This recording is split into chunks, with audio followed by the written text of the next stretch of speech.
padrão não é videolaparoscópica. Ela é possível de ser feita.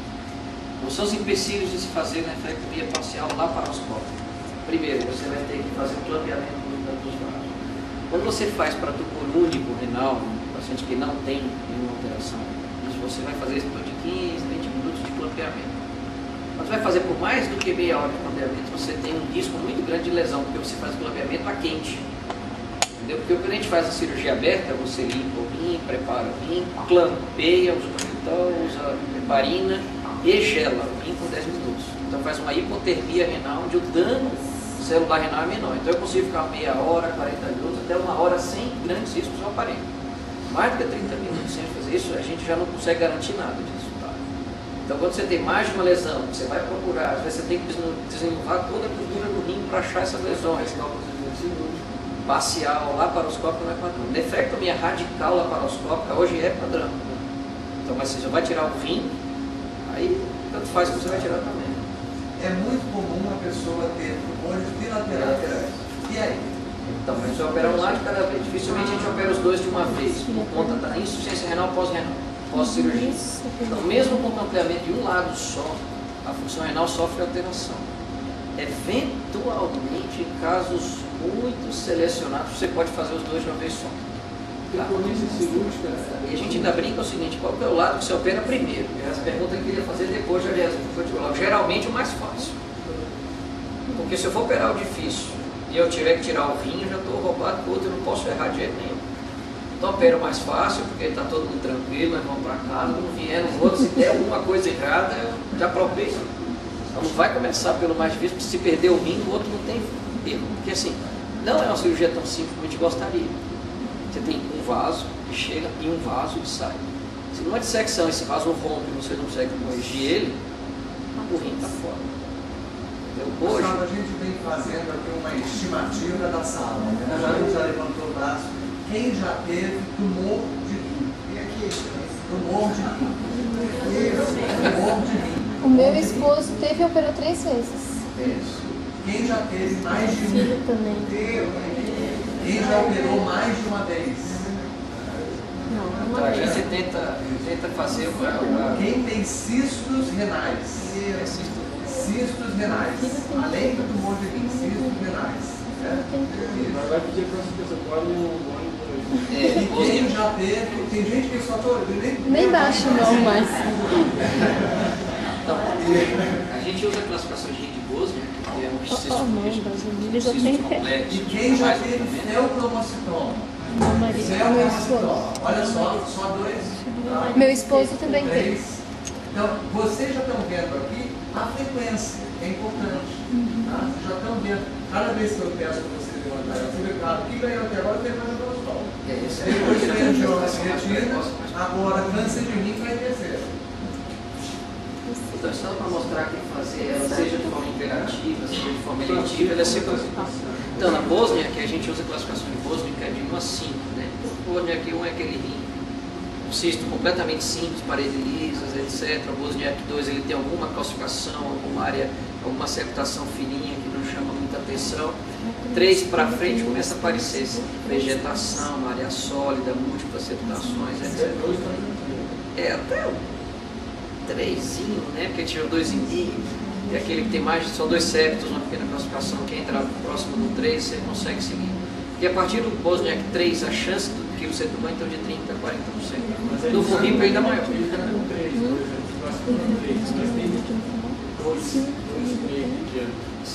Funciona do mesmo jeito do doutor, 3 centímetros, para poder fazer. É que na verdade eu vou fazer esse segmento também, não vai ficar perdido, né? Não vai fazer. Se você tem um cisto, Bosniak 3, de 2,8 centímetros, você não vai voltar ano que vem com aquela tomografia de controle. Você vai receber daqui a 3 a 4 meses no exame seguinte. E depois tem que ser trimestral ou quadrimestral. Né? Porque você vai ver, lá de aqui, nas séries que fazem segmento, tumor de rim e horrível, cresce ao ano de 0,3 a 0,5 centímetros. Né? De 3 a 5 milímetros ano. Pode crescer até isso nas séries. Então, você tem uma ideia mais ou menos que o seu tumor 2, ele deve levar 1 ano a 1 ano e meio, mesmo que ele tenha o seu mais rápido crescimento, para chegar em 3. Então, você vai trabalhando com esses números que a imagem mostra. Chega em 3.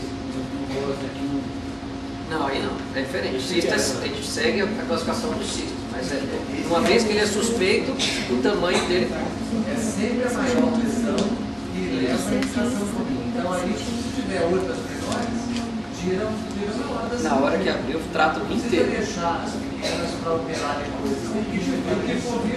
Muito raro.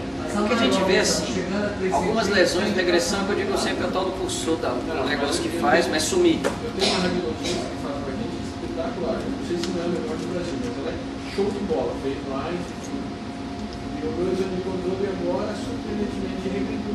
Mas o cisto. Então, é diferente. Cisto é diferente. O cisto, o Bojack 1 ou 2, ele tem isso, então, mas ele tem o 1 e 2, o 3, dificilmente acontece isso, mas o cisto, o Bojack 1 e 2, isso é líquido dentro de uma bolinha. Isso é obstrução de uma drenagem de um pequeno núcleo. E ele enche. Uma vez melhora um pouquinho, ou ele inflama, ele cresce, porque pode acontecer pequenas inflamações, trauma, e etc. Ele aumentar um pouquinho de tamanho. Então, líquido ali dentro pode haver alguma variação. Uma coisa que pode acontecer, que é mais comum, é ele crescer, porque sangrou. Pode sangrar. Ele dobrou de tamanho de um dia para o outro, mas é totalmente sangue. Então não quer dizer necessariamente que seja alguma coisa ruim. Mas é porque ele sangrou. Tá?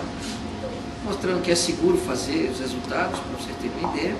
Quando a gente vê aquilo que a gente falou, né? Quando o olho até 4 centímetros, em que não tem horrível, você vê que a recidiva é muito baixa, 0 a 3%. O que recidiva horrível são as lesões satélicas. Né? Muitas vezes a gente vai, faz um queixo suíço, tira 20 lesõezinhas, 6 meses depois aparece mais 2, dá uma raiva que vocês não têm noção. Né? Fica 5 para procurando no outro rim e você não vai fazer um corte desse tamanho, né? Você faz o tamanho necessário para mexer no rim e aí vai, você fica ali tentando, se apertando para fazer, de repente aparece outro. Uma cirurgia prévia atrapalha muito a segunda cirurgia. Porque assim, você tira, abre a gordura do rim, tira ele, fica com ele na mão com a calça. Aí depois aquela gordura gruda tudo de novo. Se você seca os vasos renais, também vão grudar. E a dissecção secundária de um vaso desse é mais difícil, tem fibrose, tem aderência. E aí por isso o risco de numa segunda, numa terceira nefrectomia naquele rim, você ter lesão dos vasos do rim. Então a gente tenta desvascularizar o menos possível. Muitas vezes a gente consegue não pegar nada. A gente vê que está lá com os dois dógmos satins, que são pinças vasculares, você prende os dois de uma vez só sem nem secar. Se você mexer pouco, quando você tem coisa pequena, por exemplo, você pode trabalhar bem com o rim. Tem 2 lesões, de 3, 3,5, você tem lesões muito grandes, muito tempo, obviamente ele tem que estar seguro, aí você tem um pouco mais de dificuldade. Isso é em relação às complicações, né? Que você vê também complicações para nefrepassal são pequenas, tem desde lesão do braço, fístula, etc., mas apenas 5% de áreas dentro da operação por hemorragia são baixas. Né? Isso é uma proposta para quem tem GMT-03 no 5 a hora, né? Para quem faz nefrectomia parcial não relacionada com isso, pode ser os T1, esse tumor pequenininho anual, só exame físico, o T2 vai fazer tomografia cada ano, mas o von Hippel acaba caindo semestral sempre, né? Cada 6, pelo menos. Se tiver suspeita da lesão do outro lado, vai fazer mais cedo. Só um trabalho saiu recentemente agora de fevereiro, do grupo do Canadá, que eles recomendam isso para as crianças, para pediatras e adultos com câncer coloretal, crianças menores de 11 anos, exame anual, né, da retina, a cada 6 meses, se tiver lesão, e catecolaminas urinárias, porque podem acontecer, como a gente falou na criança, mas pode chamar de feocromocitoma. Acima de 11 anos, ele vai fazer exame anual da retina por cada 6 meses, teste de catecolamina, tomografia ultrassom anual da coluna, né, abdominais e do neuroeixo. Se tiver lesão, mais precoce. Né? Cada 6 meses. Se a pessoa não tem manifestação de HL, o programa de rastreamento é anual. No momento que ela tem uma lesão, passa a ser para aquele lugar. Se tiver uma lesão próxima, necessidade de tratamento, a gente usa para... Porque né, o objetivo é ganhar tempo, ganhar qualidade. Se eu não preciso operar agora, não vamos forçar. A gente vai ganhar um pouquinho mais de tempo. Então faz 3 exames no ano em vez de 2 e vamos segurando para não precisar fazer na mesma hora. Acho que é mais ou menos isso. Opções que a gente usa pouco, crioablação, pode ser usado, não é rotina. Tá, mas pode ser usado para dormir, principalmente a lesão, que já teve múltiplas abordagens sobre o rim,